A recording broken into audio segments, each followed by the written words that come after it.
2016 সালের 5ই ফেব্রুয়ারি শুক্রবার বাংলাদেশে ছুটির দিন।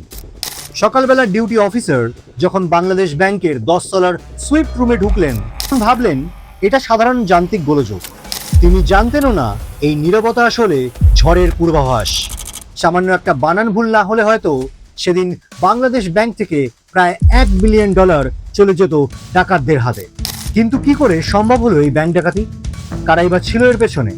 আর আজ সেই টাকাগুলি বা কোথায়? আর বিশ্বের সব থেকে বড় ডিজিটাল ব্যাংক ডাকাতির ইনসাইড স্টোরিটা জানতে গেলে আপনাকে ভিডিওর শেষ পর্যন্ত থাকতেই হবে। এখানে বলে রাখি, সুইফট সিস্টেম হচ্ছে এমন একটা সিকিউর সিস্টেম যে সিস্টেমের মাধ্যমে এক দেশ থেকে অন্য দেশে টাকা পাঠানোর রিকোয়েস্ট পাঠানো হয়। এবার ব্যাপারটাকে একটু সহজ করে বলি।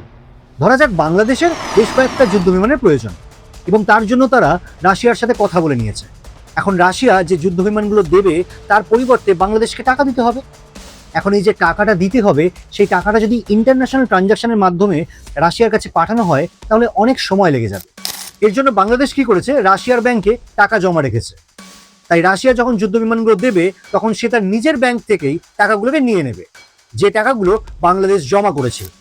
এবং এর ফলে পুরো ঘটনাটা হয়ে যাবে অনেক তাড়াতাড়ি।